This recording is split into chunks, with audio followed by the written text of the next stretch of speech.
Serge Hayón es un gurú de la sanación que ha acumulado miles de seguidores y una fortuna valorada en millones de dólares gracias a técnicas curativas tan novedosas como el masaje esotérico de senos o la lectura de ovarios.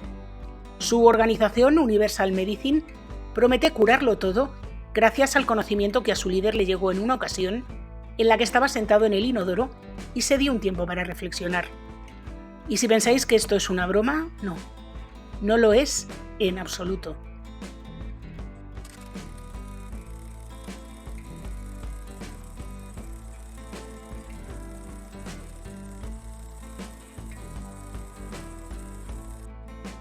Hola a todos, yo soy Julia y en el capítulo de Historias Delirantes de hoy os traigo el caso de una secta, movimiento alternativo o como queráis llamarle, que además de prometer curar prácticamente cualquier cosa sin medicamentos, acumula miles de adeptos, cientos de denuncias, algunas sentencias desfavorables y que a pesar de todo sigue operando en muchos países como Australia, Reino Unido o Alemania. Nuestro caso de hoy trata sobre Universal Medicine, un movimiento espiritual nacido en Australia a finales de los años 90. Su fundador, Serge Hayón, construyó su discurso a partir de una experiencia personal que define como un despertar. Según su versión, ese momento fue el inicio de un conocimiento propio que se sitúa fuera de la ciencia convencional y que, con el paso del tiempo, ha articulado en forma de enseñanzas, cursos y tratamientos. Y claro, por supuesto, es él precisamente el que posee todo el conocimiento sobre esta nueva forma de entender la curación. Serge se describe como la reencarnación de Leonardo da Vinci, y no estoy de broma, y plantea su figura como un referente espiritual de primer orden. En sus sesiones y materiales formativos introduce conceptos como la reencarnación múltiple. Él dice que al menos se ha reencarnado en 2300 oportunidades y la existencia de una jerarquía espiritual a la que, según su planteamiento, solo algunos seguidores pueden aspirar. A partir de estas ideas, Universal Medicine ha desarrollado una actividad bastante intensa. Organizan talleres, retiros, consultas, formaciones internas, un sinfín de cosas y además incluyen prácticas que se presentan como terapéuticas, aunque por supuesto no cuentan con ningún tipo de respaldo científico reconocido.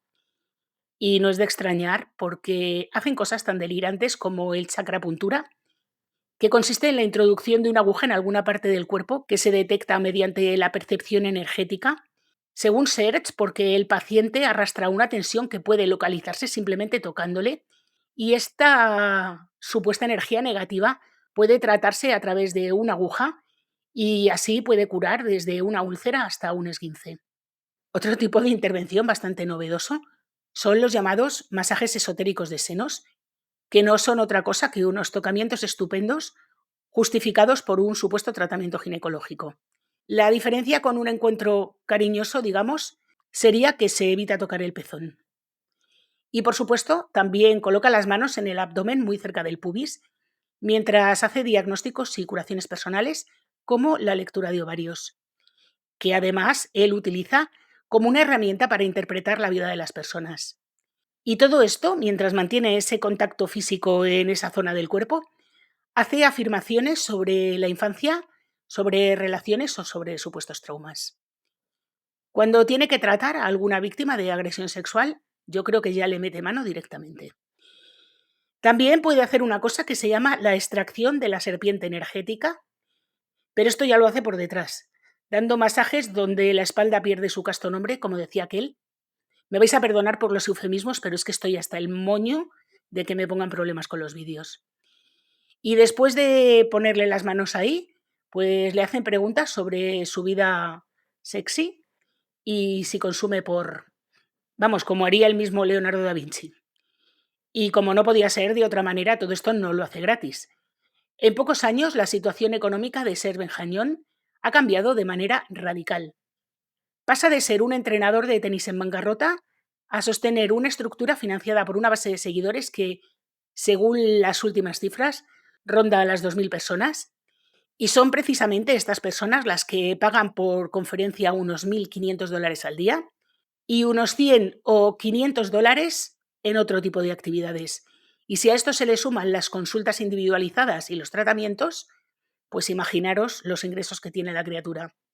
Una de estas seguidoras, llamada Judith McIntyre, llegó a aportar más de 1,1 millones de dólares. Este flujo de dinero se ha traducido en un cambio visible en su nivel de vida. De estar prácticamente en la calle, Benjañón ahora mismo reside en una propiedad magnífica en la costa norte de Nueva Gales del Sur, en Australia, en un entorno donde, además de un montón de vehículos de alta gama, todos Audi, una marca que él utiliza porque dice que es energéticamente compatible. Mira que no ser Toyota también, es que qué mala suerte. Bueno, y como os digo, en su entorno además ha adquirido un montón de terrenos y un montón de casas. Se calcula que gracias a todas estas experiencias esotéricas acumula una fortuna bastante elevada y unos ingresos anuales superiores a los 3 millones de dólares. Además, su actividad, como os he dicho, no se limita solo a Australia. Universal Medicine cuenta con presencia en el Reino Unido, con una sede en Somerset, conocida como The Lighthouse, desde donde se organizan también talleres y formaciones. Además, también opera en Alemania. Pero, ¿cómo llegó este hombre hasta esto? Bueno, pues Serge Benjayón nació en 1964 en Montevideo, en Uruguay, pero se trasladó con su familia a Australia cuando tenía 6 años, donde desarrolló una carrera vinculada al tenis. Él pretendía hacerse profesional, pero terminó siendo entrenador. Tampoco debía dársele muy bien porque acabó en bancarrota. A comienzos de los años 90 se traslada a la costa norte de Nueva Gales del Sur y continúa como entrenador hasta que en el año 1999 comienza a experimentar lo que él llama despertares, una serie de experiencias personales que sitúa como el origen de toda su medicina. Serge explica que uno de esos despertares se produce una vez que estaba solo, sentado en el baño, cuando se detiene y decide darse un tiempo para sentir. Afirma que en ese instante percibe algo que califica como muy intenso y muy hermoso. No voy a hacer comentarios porque me parece esto. En estas versiones añade que escuchó voces y que las interpretó como una epifanía de carácter espiritual, una conexión con lo que llama su alma y con una jerarquía espiritual. Y a partir de ahí abandona el tenis y funda Universal Medicine. A partir de esas experiencias empieza a ser conocido como un referente y como lo que sus propios seguidores llegan a llamar como sanador de sanadores. Durante su etapa como entrenador estaba casado con una mujer que se llama Débora, de la que se separa para iniciar una relación con una de sus alumnas a la que conoció cuando ésta tenía 13 años y que acaba convirtiéndose en su esposa actual. Ambas, tanto la primera como la segunda, permanecen vinculadas a Universal Medicine, al igual que sus hijas, que participan muy activamente en esta organización. Como ya os podéis imaginar, sus intervenciones son cuestionadas por profesionales sanitarios que señalan la ausencia total de base científica y advierten sobre su posible carácter inapropiado en contextos terapéuticos. Sin embargo, él asegura que es capaz de curarlo todo. Así que no me extraña que para algunos sea el elegido de Dios, el último de una larga línea de grandes pensadores como Platón, Buda o Jesucristo. Figuras que estarían de algún modo cristalizadas en Ser Benjañón, como aseguran sus seguidores, que esto no me lo invento ni lo estoy escribiendo, ¿eh? Esto lo dicen sus seguidores. Desde la propia organización van un poquito más allá, porque aquello no les parecía suficiente, y se plantean que su líder es la persona más sabia que ha existido, no que existe, no de Australia, no del mundo, no que existe actualmente, no, que ha existido jamás. Alguien que lo sabe todo y puede responder a cualquier pregunta sobre cualquier misterio del mundo o incluso del universo. Y afirma que quien no le cree es debido a los espíritus malignos que están desviando el foco de la humanidad a cosas que no tienen ningún sentido. Serge afirma también que él mismo ha trascendido el género, que es hombre y mujer a la vez, porque su alma se ha reencarnado más de 2000 veces, y llevo a decir que él experimenta el orgasmo tanto como hombre como mujer. Y además de sostener que puede curar cualquier enfermedad, que es tanto hombre como mujer y que lo sabe absolutamente todo, tiene unas teorías científicas un tanto trambólicas.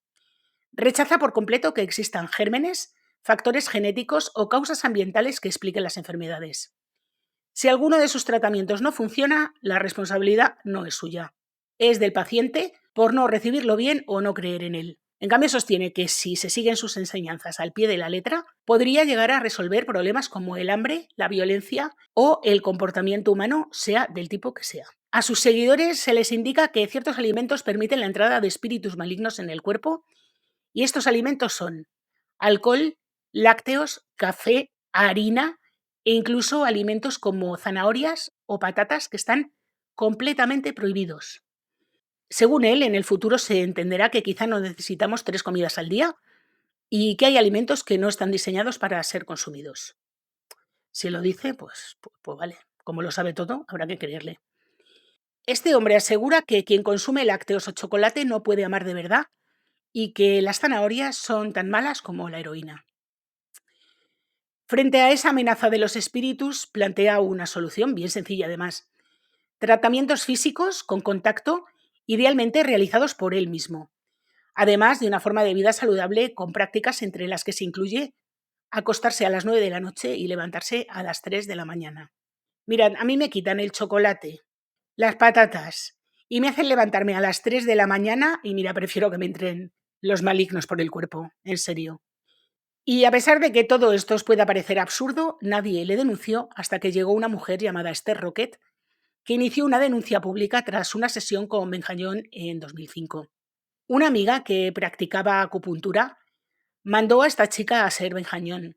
Dice que estaba de vacaciones después de terminar la carrera, que estaba montando su propio negocio de acupuntura y que estaba un poco cansada y bastante gruñona, y pensó que la recomendación de esta chica no podía hacerle ningún mal. Ella se encontraba en un momento bastante vulnerable y ahí es cuando conoce por primera vez a Serge. Dice que era bastante amable y muy alegre, así que en su primer tratamiento se tumbó en la camilla, hizo un método de sanación con las manos muy sencillo. Dice que le ponía las manos en los hombros y las dejaba ahí durante bastante tiempo. Ella estaba completamente vestida y según ella no había nada por lo que preocuparse. Dice que le dio una sensación de seguridad, así que decidió volver. Y en la tercera sesión todo cambió de un momento para otro. En este tercer encuentro le dijo que se tumbara en la camilla y que le iba a hacer una lectura de ovarios. Ella le dijo que no quería eso, pero él le comentó que le iba a ir bien, que no era invasivo y que él iba a sentir cualquier información que sus ovarios pudieran darle. La siguió presionando y al final ella terminó diciendo que sí. Así que dice que se quedó tumbada, vestida. Él le puso las manos sobre la parte baja del abdomen, justo por encima del hueso púbico, y lo primero que dijo fue: un hombre en tu vida te torturó. Dice que ella se quedó tumbada, esperando a ver si este hombre decía algo más, y él le dijo: entonces, ¿tengo razón? Y ella le dijo: no, en absoluto. Y después de que este hombre intentara algunos avances que ella no quería en absoluto, decidió ponerlo en conocimiento de la sociedad por miedo a que esto se lo pudiera hacer a otras mujeres. Esther abrió una cuenta en Twitter, un canal de YouTube, varias páginas web y además hizo múltiples apariciones en medios con el objetivo de impedir que Universal Medicine siguiera destrozando la vida de un montón de gente.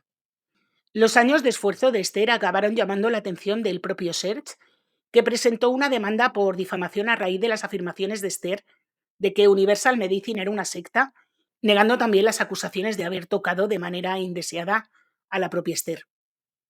Tras un largo proceso que acabó en el Tribunal Supremo, el jurado concluyó que Serge era, de hecho, el líder de una secta socialmente perjudicial y que tanto Esther como otras clientas habían sido tocadas indebidamente por este hombre durante los tratamientos.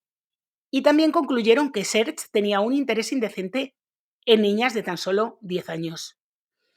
A pesar de todo, Esther perdió su casa intentando pagar todos los gastos jurídicos derivados de las reclamaciones que este hombre le había puesto, y encima esta casa la perdió a manos de uno de los seguidores de Serge.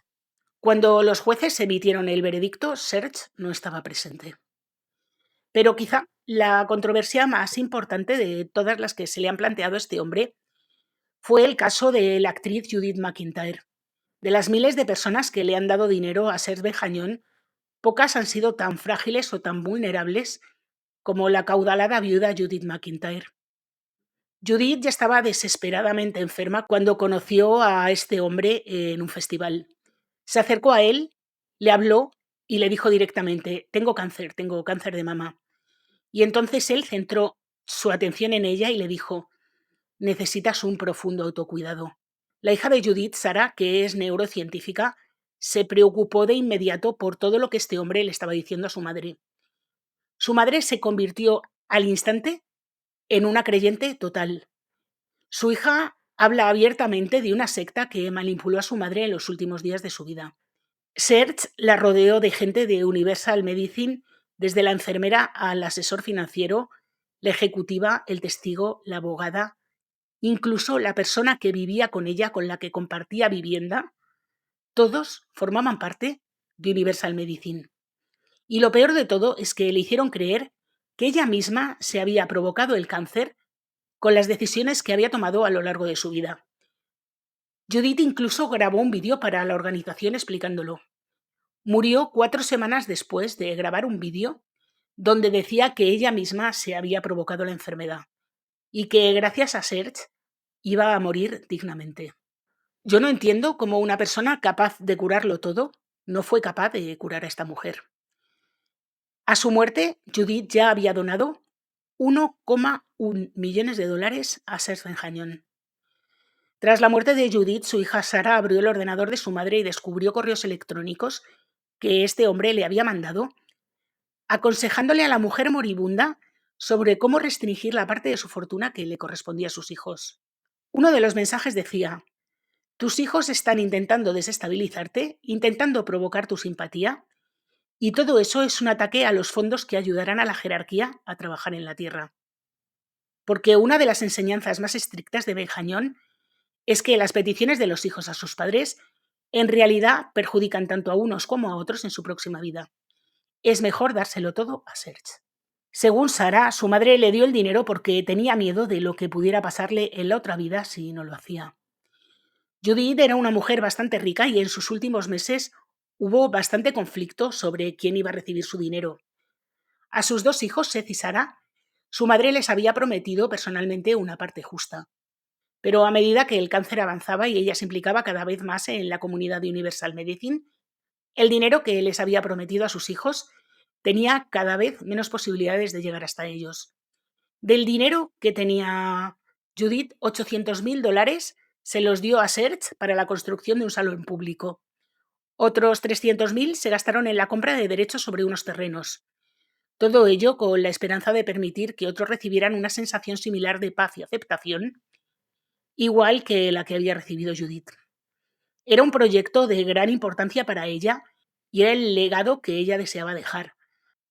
Los hijos de Judith denunciaron a Serge, pero perdieron todos los juicios, así que el salón se construyó y hoy se considera el Hall of Ageless Wisdom, o comúnmente llamado como el College of Universal Medicine.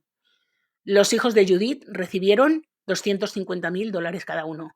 O sea, no les dejó sin herencia, pero la mayor parte, más del doble, se la llevó Serge. Y poco tiempo después, Serge se compró una casa valorada en más de $1 millón, que se vendió en 2023 por más de 24 millones. Tras las denuncias, aunque os parezca increíble, la figura de Serge no se ha debilitado en absoluto. Al revés, se ha reforzado aún más. Este antagonismo con las fuerzas externas, las fuerzas del mal, hace que este hombre reafirme a sus seguidores más aún en que él es un líder y que el mal está fuera y que quien no le sigue lo va a pasar fatal. Según Serge, estas entidades enemigas tienen la capacidad de detectar a determinados individuos, descritos como hijos de Dios o seres evolucionados, es decir, sus seguidores, incluso a distancia. La exposición a estos supuestos riesgos de los enemigos se plantea como una constante, da igual donde se encuentren. Benjañón además dice que posee conocimiento directo sobre la fisiología de estos seres y su funcionamiento, y que él puede señalarlos para que los demás los eviten, además de recomendar ciertas prácticas para evitar que las prácticas de estos malos les dañen a ellos. Por ejemplo, él relaciona el consumo de alcohol con la posibilidad de ser invadido por estas entidades y correr riesgos de todo tipo, incluso de carácter sexual, que afectarían incluso a terceros como menores. Yo creo que a lo mejor aquí él hace referencia a él mismo, por aquello de haberse casado con una discípula la que conoció cuando tenía 13 años. Digo, no sé, lo mismo me equivoco. Además, el contacto físico queda sujeto a normas muy específicas. Un gesto tan básico como un abrazo requiere de un procedimiento previo. Hay que colocarse frente a frente adoptar una postura determinada y, por supuesto, pedir permiso. El contenido de estas enseñanzas se extiende también a la interpretación de enfermedades, trastornos y patologías médicas. En algunos de sus discursos, Benjañón ha vinculado el autismo o el síndrome de Down con supuestas conductas negativas en vidas pasadas. Esto es para aguantearle, de verdad. Y también introduce algunas directrices sobre actividad física. Este iluminado, a pesar de su pasado como entrenador de tenis, sostiene que las mujeres no deberían practicar deporte. Según él, vincula la actividad deportiva a supuestos efectos negativos en el cuerpo femenino, incluyendo alteraciones en la fertilidad, basándose en... vaya usted a saber qué. Las consecuencias de estas prácticas llevadas a cabo por este individuo han sido objeto de denuncias que sostienen que las dietas promovidas por la organización pueden derivar en problemas de salud, especialmente en menores, como el caso de un bebé de 10 meses con un cuadro bastante grave que tuvo que ser ingresado de urgencia tras ser alimentado siguiendo las pautas del grupo deficientes en carbohidratos. A pesar de estas controversias, el nivel de adhesión interna se mantiene muy alto. Los seguidores tienden a aceptar las enseñanzas sin cuestionarlas y quienes muestran dudas o críticas son, según los testimonios, apartados o desacreditados fuera del grupo. Vamos, que se trata de una secta con todas las letras, aunque os voy a decir que no en todas partes está considerado como tal. Por otra parte, la campaña que ha impulsado este Rocket ya tiene una dimensión mediática bastante grande y Benjañón ya la ha denunciado varias veces por difamación en un proceso que ha llegado hasta el Tribunal Supremo de Nueva Gales del Sur. Finalmente, el Tribunal Supremo de Nueva Gales del Sur ha considerado a Universal Medicine como una secta con efectos perjudiciales desde el punto de vista social, pero no ha sido prohibida. La sentencia respaldó en términos generales el contenido de las denuncias de Esther, pero a esta le ha servido de poco porque, aparte de perder su casa, no ha conseguido parar la actividad de este individuo. Y también, aunque os parezca increíble, toda esta publicidad lo único que ha hecho ha sido que Search gane cada vez más adeptos. Es cierto que no en Australia, pero sí en Reino Unido y en Alemania y otros países. Y actualmente Universal Medicine tiene una estructura bastante grande, tiene un montón de gente a sueldo, sigue organizando cursos, sigue organizando terapias, se publican libros, tienen un canal de televisión, páginas web, podéis verlo por YouTube, vamos, que sigue operando como si nada. Y al margen de los tocamientos y de los masajes esotéricos de senos, que a mí me tienen bastante alucinada, realmente esto no sería nada malo si este hombre no coaccionara a la gente para dejarle todo su dinero, si no les hundiera en la miseria diciéndoles que son ellos mismos los que se han provocado las enfermedades y si nadie abandona los tratamientos médicos de verdad por someterse a la imposición de manos y las imbecilidades que promueve este individuo. No sería nada malo. Yo creo que por eso no lo han prohibido. Pero tiempo al tiempo yo estoy convencida de que a este hombre van a terminar metiéndole en la cárcel. O eso espero, la verdad. Y bueno, hasta aquí el caso de hoy. No esperéis muertes inesperadas ni nada por el estilo. Esta semana toca un caso ligerito, pero un caso que a mí me ha parecido bastante particular. Un caso para nada conocido, pero que está bastante extendido, sobre todo en otros países, así que no descarto que llegue por estas latitudes en breve. No os dejéis engañar que este tipo de medicinas alternativas de verdad que no sirven para nada. Ni la imposición de manos, ni el péndulo energético, ni las piedras, ni la homeopatía, ni ninguna de estas cosas. Yo creo que un cursillo de 6 meses no puede sustituir los conocimientos de gente que lleva años y años estudiando la carrera, el MIR, con experiencia en hospitales. Por favor, no os dejéis influir por estas cosas. No vengáis a decirme que a vosotros os ha curado, porque es que lo siento, pero no me lo creo. Y bueno, como os digo, no me enrollo más en este tema, que luego vienen las polémicas y me paso media vida contestando comentarios que no debería contestar. Y bueno, con este dato me despido del caso de hoy. Como os digo, un caso mucho más ligerito que de costumbre. Espero que os haya gustado. Si es así, por favor, dejadme un like, activar la campanita, comentar, compartir, suscribiros si no lo estáis. Recordad que tengo otro canal, Tinta Roja, donde subo vídeo todos los viernes. y en este subo vídeo todos los martes, así que hasta la semana que viene.